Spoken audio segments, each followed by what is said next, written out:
All right, so it looks like they are taking Brian back. Today has been pretty interesting. I was fairly sure that we were going to have a longer session with that first witness. I wasn't aware of how many interviews they had done with Brian, and it was interesting to hear Brian's demeanor changed as they introduced evidence of the iPad mini and all the searches that he had done. It was I will say that when the defense tried to point out that Brian had a change in sort of vocal tone or visible upsetness when the iPad mini was brought up, with the insinuation that he had used his son's iPad to do all of these searches, I tend to listen to things very, very kind of to the nth degree. I didn't hear any vocal or tonal changes other than somewhat defeated, like, oh, well, I guess I didn't hide these searches. But it wasn't a big sort of change for me enough that it was noticeable when I was writing notes. We did get a lot of things stipulated, which I do appreciate, especially like the bank records and things like that. So it was at least quicker to go through. And the defense does have a little bit more explaining to do because going through some of the financial records, it does seem like Anna was in an okay place financially, but Brian had a negative $800 balance in his account. So again, the defense's narrative of this perfect marriage, Brian and Anna being blissfully in love, not having any monetary problems, only looking to get to DC so they could be together, doesn't seem to be held up by the facts. Now, this was a very dense information day, so I don't know if that's going to stand out to any of the jurors, because I kind of know what I'm listening for, having watched trials for a long time. So it might be very hard for a juror who's never had this experience to figure out what's important. So hopefully, one of the 16 got some of the information. Now, basically, Brian called the police on January the 3rd, but he was not the one that called in the missing persons report. It was Anna's job, the head of security for her job down in Washington, D.C. And a lot of the interviews were from the 3rd to the 8th when he was arrested. So it does look like that. I will say I have not been impressed with the defense. The defense seems to be trying to fight very odd things when you take into perspective that Brian has already pled guilty to the moving and removal of the body and lying to the police. So it does seem like a weird sort of thing to fight, about, oh, well, it wasn't searched on the iPad mini. And these search results might be, him looking for a funeral home. It really doesn't go. And I think the problem for the defense is the more that the state, I mean, this is just the second witness, but the more the state fleshes out the timeline, we have the timeline January 1st at, a little bit before 4 is where we'll say that the event happened. Anna is no longer alive. Now, whether you want to believe the defense or the state, it's right around 4 a.m. on the 1st. Now, by the time Brian is talking to the police, he's already done all of these dismemberment searches, and he has probably already moved and dismembered this body.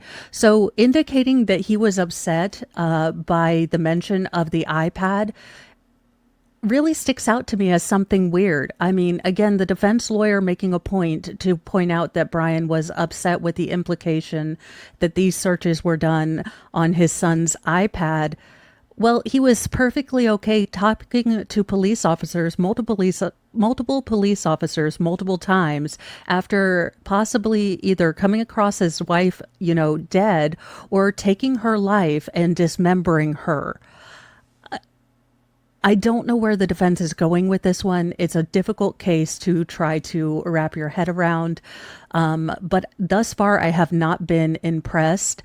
I do not like the snippy, snooty attitude of the defense attorney. He is reminding me, reflexively of lawyer Owens in the Sarah Boone case, and I don't like it. I don't like people who are arrogant but are doing a terrible job.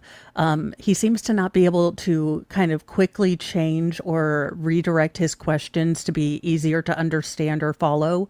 Now, I do understand that not everyone's good at technology. I certainly am not. So I would definitely fumble with, kind of asking anyone about this. Now, JKD Buck, the defense in whole or in chief is this. Brian and Anna had a wonderful day, New Year's Eve. They partied with a friend, but the adult over 40 party where you're in bed by 1 a.m. and you're tired. Well, Anna knew that she had to leave early in the morning for this fictitious trip. So she went to bed early and, maybe they cuddled, had a little married time. Who the hell knows?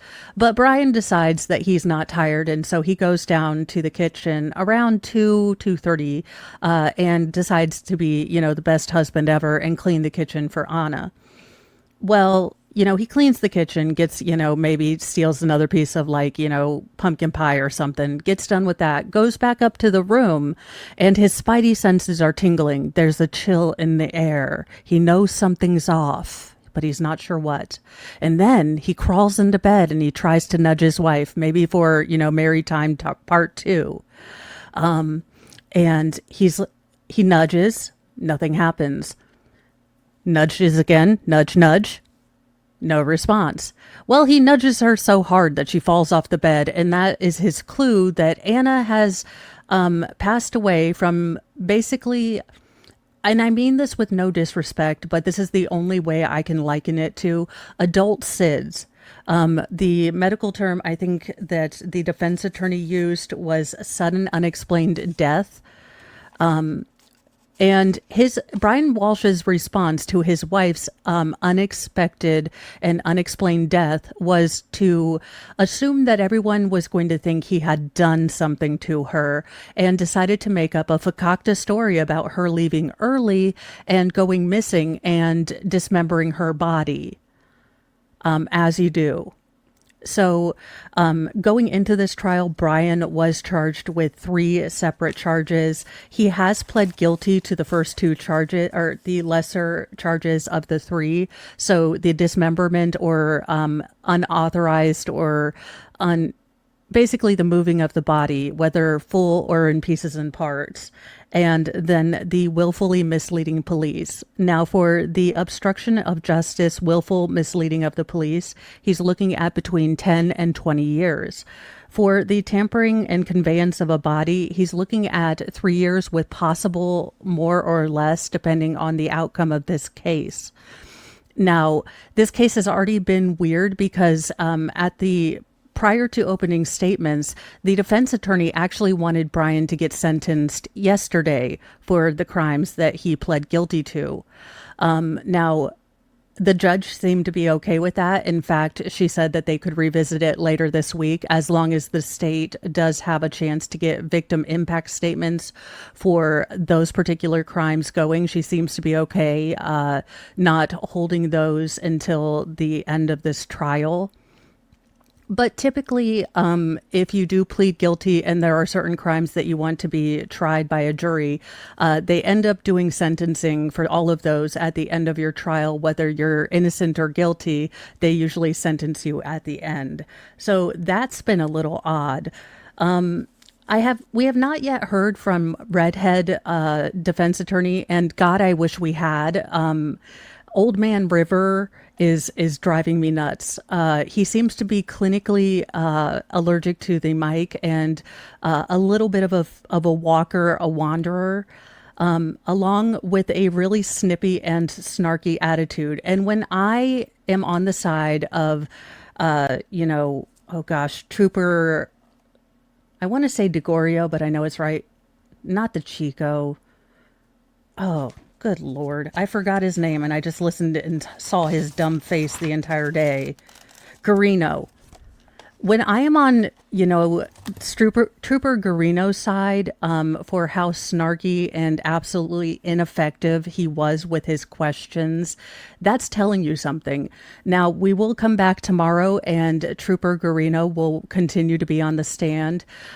This has been a really heavily dense information day, so I wouldn't be shocked if, this is something that's going to take a lot longer tomorrow just due to the defense attorney's kind of style of asking questions. If this is going to be kind of repeated every time, the speed that the state is giving us by being efficient and asking only, the most important questions is going to be lost due to the defense's rambling, ridiculous questions. That being said, the defense has a hard row to hoe. They have to get us to believe and take on this somewhat ridiculous story. And just like a self-defense case, you are relying on, the jury to see your actions as reasonable. And I kind of liken it to like dentine gum. 9 out of 10 dentists should recommend that you chew this gum.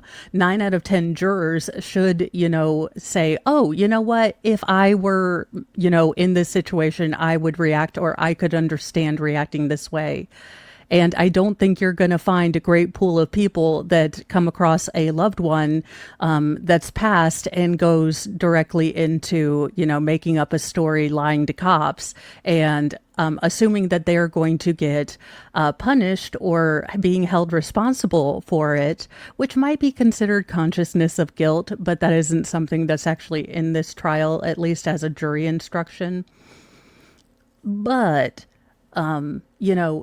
the defense is asking us to buy a hell of a big story, and thus far, none of the questions they're asking and none of the things that seem to be hills that they're willing to die on are things that I think are advancing their case. The case in point for Detective Garino, focusing in on the date of when that divorce search was done, I think was a weak point, because any juror with logic is going to say, wait, if they're doing this for Anna, why is he looking up, divorce courts that would benefit men? If this is all for Anna, if this is supposed to be, to protect her and the boys, should he have to go to federal prison? Why is he looking for a way to protect his assets and not her asset or family assets?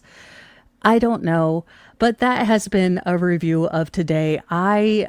Look, if you ever need to go to sleep, the prosecuting attorney has a wonderful, quiet voice, and at least 4 hours of today's stream is pure, uncut Colombian Ambien. So if you need to sleep, I was able to stay awake, but only just barely. Thank you for hanging out with me today and hanging out for this trial. Hopefully you liked the recap, and I will be back tomorrow at 10:30 and we will be doing the same thing. And hopefully the jury is not going home to severely day drink. I might have a drink after this stream.